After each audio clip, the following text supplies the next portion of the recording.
A partir de agora, passando a limpo as notícias do dia no Brasil e no mundo, está no ar o Jornal do Boris. Bom dia, muito bom dia, está no ar o Jornal do Boris.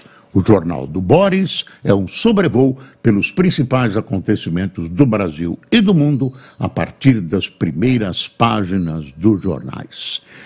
E finalmente,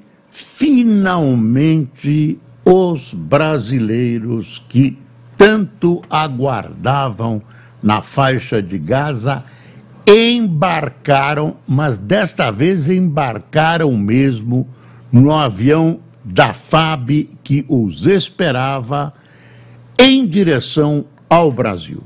O avião é da Presidência da República, é menor que os outros que realizaram voos retirando pessoas de Israel, vai ter que fazer escala em Roma, depois para ainda na África, na África, e em seguida chega no Recife, do Recife vai para Brasília. Essa é a viagem que eles farão e devem chegar, eu vou devagar, devem chegar. Essa viagem está tão cheia de problemas que a gente, no noticiário, pela precisão, tem que tomar cuidado. Devem chegar às 23h30 em Brasília. A situação no Oriente Médio continua grave. Os Estados Unidos bombardearam uma base ligada ao Irã na Síria.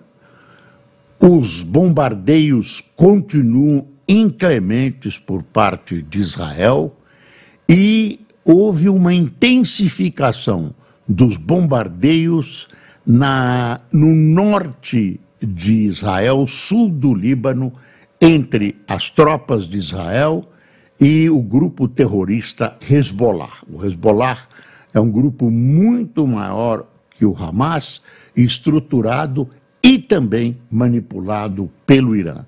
Há um temor no Oriente Médio de que esses tiroteios que vinham sendo esporádicos se transformem numa ação de guerra naquela região. Aí é uma expansão da guerra no Oriente Médio, né, com uma ampliação de todo o esquema bélico do exército de Israel, que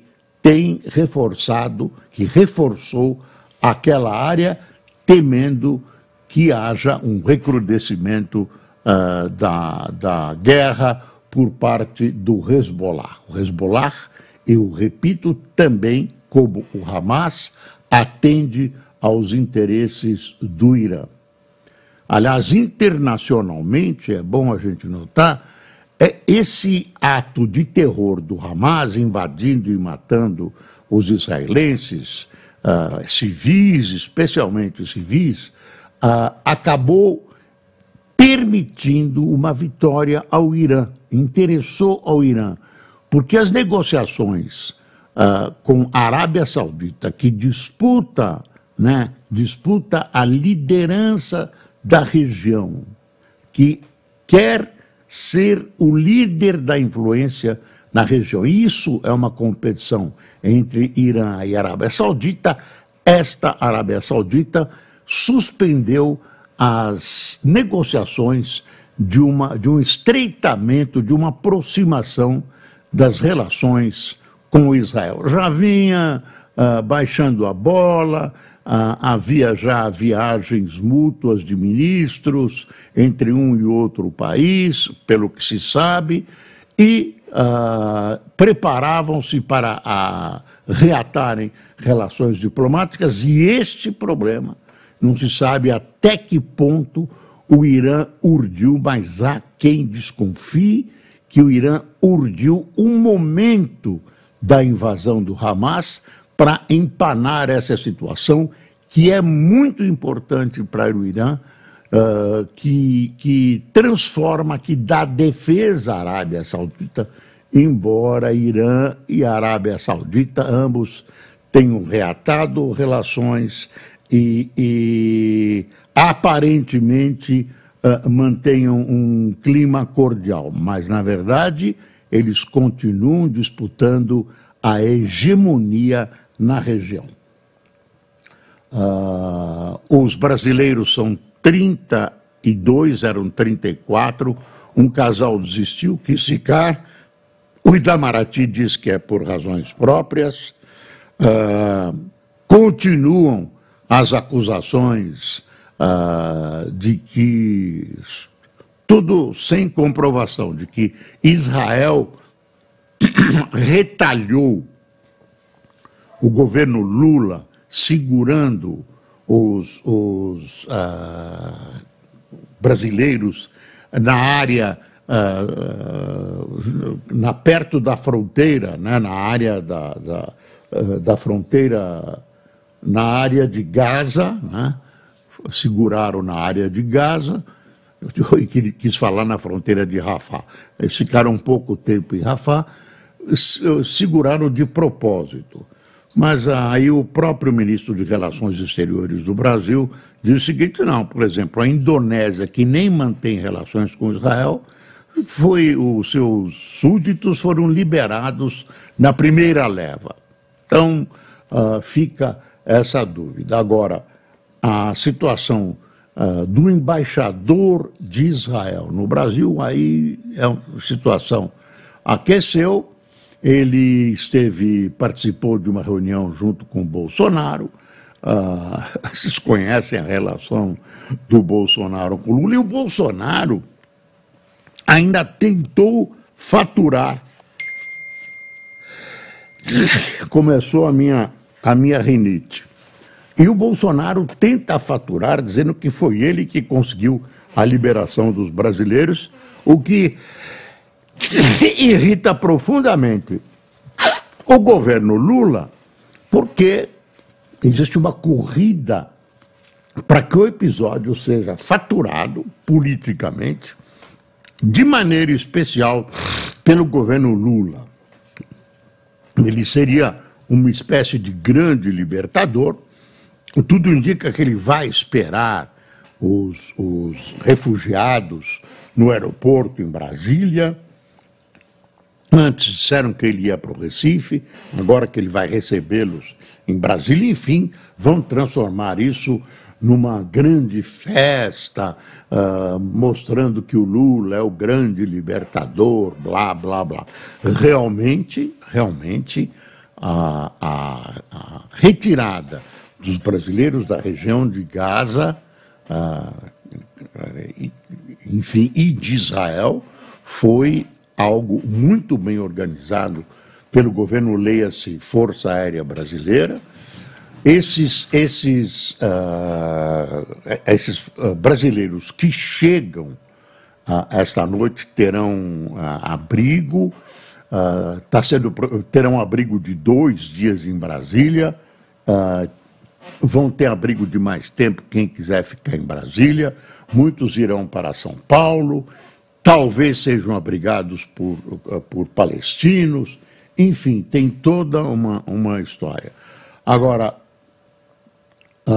ontem foi preso mais um indivíduo que estaria envolvido nesse suposto, olha os cuidados, nesse suposto grupo terrorista ligado ao Hamas, que estava sendo articulado para realizar atos de terror aqui no Brasil. Mais um foi preso em Minas Gerais. Belo Horizonte, especificamente. A gente não conhece os nomes de todos eles, é interessante saber a história completa, e ela provocou também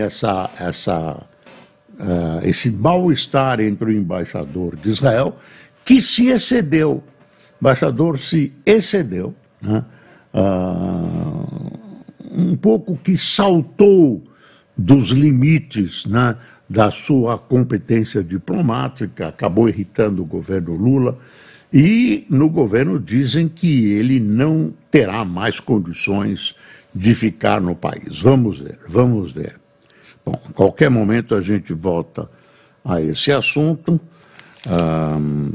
Na outra guerra da Ucrânia, da invasão russa na Ucrânia, tem uma notícia hoje, num dos jornais de São Paulo, que a Ucrânia já está preparando a reconstrução, quer começar a reconstrução já.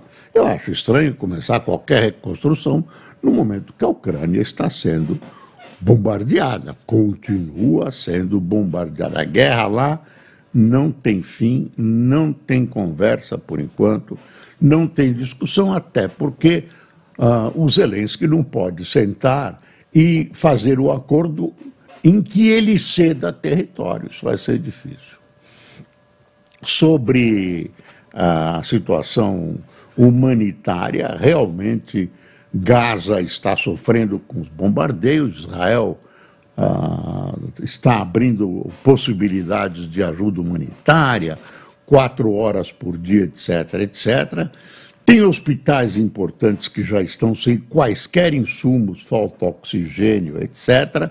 E aí, gente, guerra, tem crueldade de parte a parte. Se você quiser se aprofundar, tanto Israel como o Hamas cometeram crimes de guerra. Isso está demonstrado tranquilamente.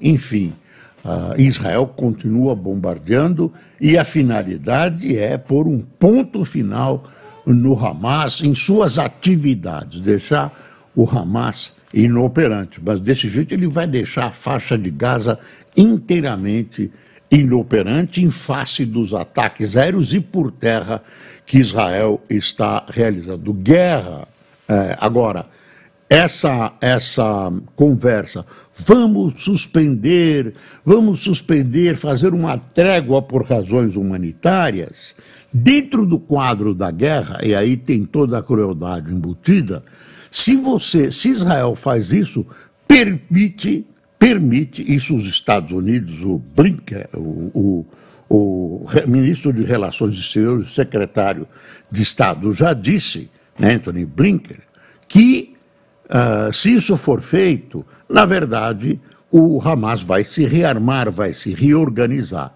Você faz uma trégua humanitária. E uma coisa que eu quero dizer para você que me assiste é o seguinte: é difícil você fazer uma análise considerando Israel de um lado e o Hamas do outro como entidades em equilíbrio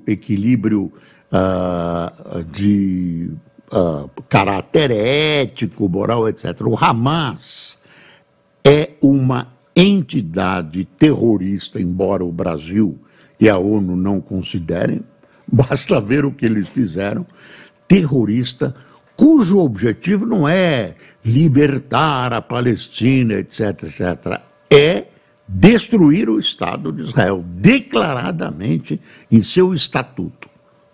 Declaradamente, destruir, varrer do mapa o Estado de Israel. E do outro lado nós temos Israel, que é um país organizado, um país de verdade, é um Estado, inclusive com uma democracia, um Estado democrático, a única democracia do Oriente Médio. Então, você colocar no mesmo plano um Estado democrático, organizado, com um grupo terrorista como esse do Hamas, não é possível. Então, nessas análises, tome cuidado, porque vem muita coisa equiparando os dois e não é verdade. Que Israel tem cometido crueldades, tem, não há dúvida nenhuma. Que é interessante acabar com essa guerra, Agora, quem perdeu parentes, quem perdeu amigos, né? 1.400 pessoas mortas civis, do jeito que os bárbaros do Hamas fizeram, realmente não se contenta, quer uma retaliação final. Daí esse desequilíbrio, querem uma retaliação que obedeça a uma proporção com os ataques do Hamas. Isso é difícil aferir, né? E é muito difícil você conter mesmo politicamente, a sua alma, dizendo, não, nós vamos só até aqui, porque eles foram até aqui, então nós não podemos passar e temos que realizar uma retaliação proporcional. Bom, vamos voltar à questão repetida de vazamento. Não comprometem Enem, diz MEC. O Enem foi ontem, teve vazamento de novo, a Polícia Federal está de novo examinando, não se sabe exatamente o que aconteceu, mas houve um vazamento. No segundo domingo do Enem, novamente uma cópia de um caderno de questões circulou nas redes depois do início da prova, mas antes do prazo para que se tornassem públicas. Uma questão que havia sido usada no exame de 2010 foi anulada. Para o MEC, contudo, os problemas não comprometeram a prova. Mas é um defeito, é um problema grave. Tem gente surrúpia, provavelmente ganhando dinheiro com essa liberação antecipada das questões. Enfim, é uma questão da polícia. Dá uma espiada na praia no Rio de Janeiro. Eu não sei que praia é, a onda de calor. Para mostrar, professor, só para você saber que tem um problema. Não está dando para mostrar, né? Então, fica assim, tem um problema técnico, não conseguimos mostrar o globo. Tem uma foto no globo, você imagina, é guarda-sol com guarda-sol.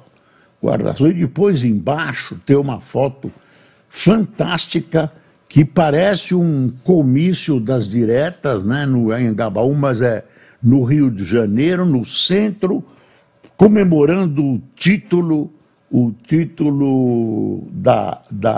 do Fluminense. Olha, incrível. Você vê que o Botafogo continua perdendo terreno, cedeu o empate ao Bragantino no finzinho do jogo, o Palmeiras é o novo líder, o campeonato está embolado, né? Não se sabe quem vai ser campeão. O impressionante é o Botafogo, que chegou a fazer 13 pontos de diferença, vem caindo. Eu não creio em bruxas, pelo que elas ai.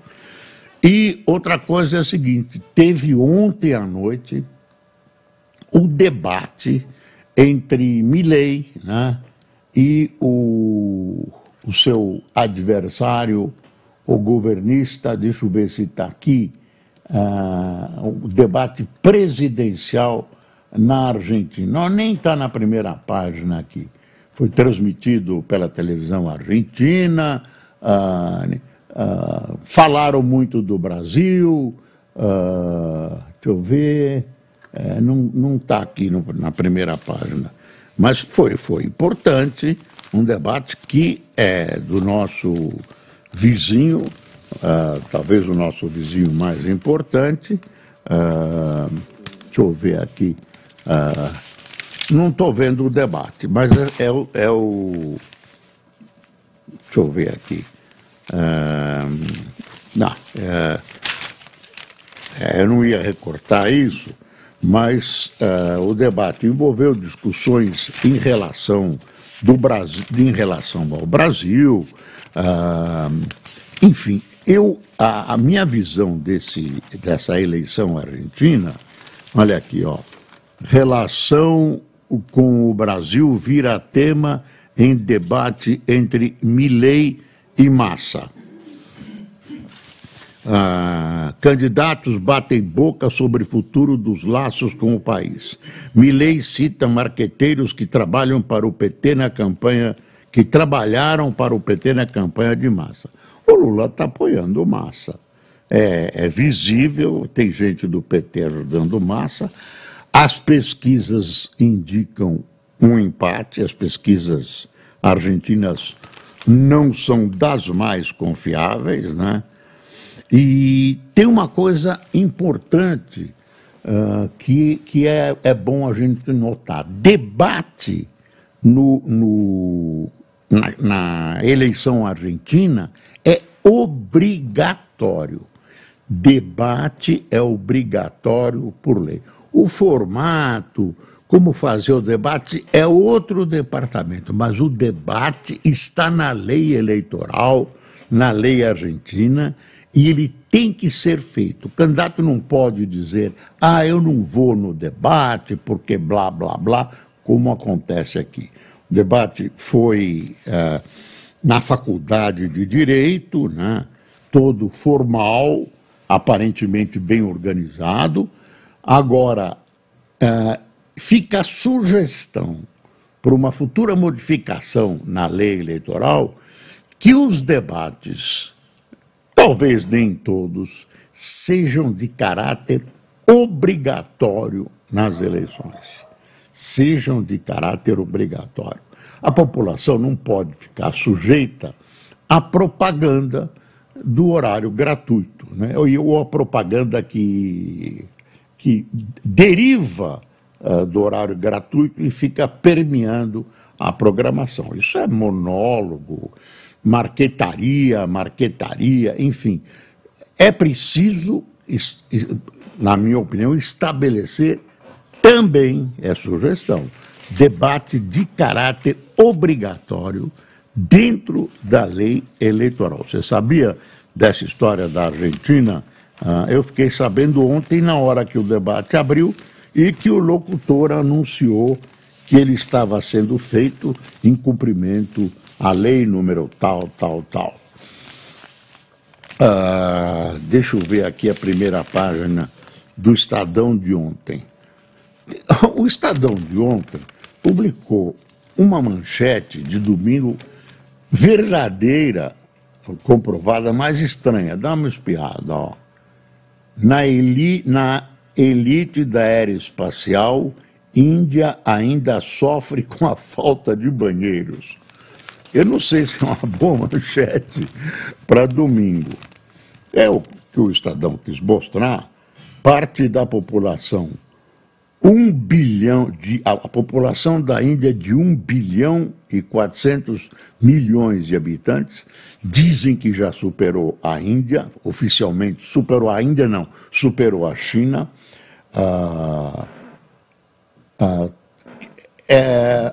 Parte da população faz suas necessidades a céu aberto, enquanto a Índia coloca um foguete, um artefato na zona escura da Lua, etc. A Índia tem uma ciência desenvolvida, produz sais, remédios. A Índia, na verdade, são 2 ou 3 países. Um país rico, desenvolvido, com inteligência, até exporta inteligências, e um povão absolutamente desamparado, despreparado, mas está reagindo. Tem planos de educação, ainda está reagindo. Quer ver? 157 milhões é o título aqui. 157 milhões de indianos, ou 11% da população, ainda defecam a céu aberto. O número é mais do que o dobro da média mundial de 5,2%. Não sei como mede isso, só pode ser perguntando, mas né, é uma coisa, não é uma tarefa agradável para o IBGE, mas aqui ainda há zonas onde a chamada civilização não chegou, com problemas semelhantes.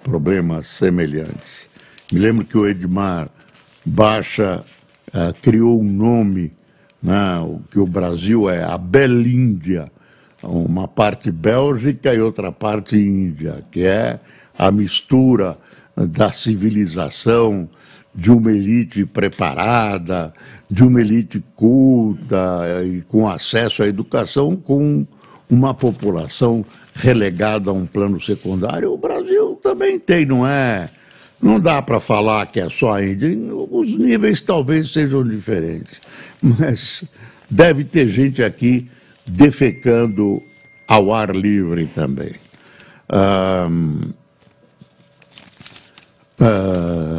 Subprocurador critica Lava Jato e diz que declaração de Cid ainda é narrativa. O que se diz dessa delação do Cid, né, é que ele ainda não apresentou provas. Quer dizer, tem toda uma narrativa. Ele disse isso, o Bolsonaro fez isso, fez aquilo, e, enfim, é isso. Não podemos mostrar o Haaretz também, né? Não está funcionando. Eu falei mal do Botafogo, que existem bruxas nos aparelho filho da picada. Deixa eu ver aqui. Nudes feitos com inteligência artificial geram novos riscos para mulheres, grita a Folha na sua edição de domingo. Para advogada, escolas precisam assumir maior protagonismo nesses casos. Aí tem umas orientações para quem é vítima desse nudes. Quer dizer, um grupo de moleques em Brasília, isso vai acontecer mais e mais vezes, pegou um programa de inteligência artificial, colocou o rosto das meninas de adolescentes do colégio e pôs na rede elas nuas, né, com foros de realidade, porque a inteligência artificial parece realidade. Isso lembra, gente, que a inteligência artificial é boa de um lado e terrível do outro. A inteligência artificial precisa ser regulamentada no Brasil. Precisa ser regulamentada, porque ela vai evoluindo e há quem, parece brincadeira, mas não é, há quem que participa da descoberta e da evolução dos mecanismos da inteligência artificial, há quem acha que vai chegar um determinado momento que a evolução dela vai fazer que ela não obedeça mais aos comandos humanos. Isso parece ficção científica, mas está nas previsões de gente que trabalha com inteligência artificial. Por isso, ela precisa ser regulamentada. Por exemplo, quem emite alguma coisa com a inteligência artificial precisa ser identificado. Tem uma série de regras que podem conter alguns impulsos primitivos dessas pessoas em prejudicar os demais seres humanos. Por enquanto, é isso, é muito grave, né? É muito grave a ponto de a gente pensar que tem que resolver isso de qualquer maneira. Deixa eu ver. Nossa, estamos no final do jornal. De carona na reforma, teto de servidores do fisco vai a R$ 41.600. Com emenda ao texto da reforma tributária aprovado no Senado, salários de servidores de órgãos municipais e estaduais se equiparam aos dos ministros do STF. Muy bien, muy bien. Deixa eu ver. Tem uma foto aqui. Obras do Mercadão Municipal viram alvo do TCU. Mercadão Municipal está atrasado. Está atrasado em São Paulo. Segundo o alerta do Tribunal à Prefeitura, ações emergenciais deveriam estar prontas em junho, mas concessionária fez apenas 13% dos investimentos previstos. Então, você, quando faz um convênio, quando autoriza, quando bota uma empreiteira, tem que fiscalizar isso, tem que ser resolvido. Tem que ser resolvido, não pode. Paralisa a obra fica paralisada, os prejuízos são muito maiores, né? Enfim. Olha, tem uma coisa que faltou dizer, é o seguinte, nós, na sexta-feira, todo mundo, que maravilha, e foi maravilha mesmo, vimos que caiu o desmatamento na Amazônia, caiu, cumprimentamos a ministra Marina Silva. Mas no Cerrado, o desmatamento triplicou. Na série histórica, né, foi de 183,2 quilômetros quadrados. Eu repito, no Cerrado triplicou, e aí também com Dona Marina Silva. Tem problemas, tem explicação, mas o Cerrado, isso é uma devastação que precisa ser resolvida. Deixa eu ver.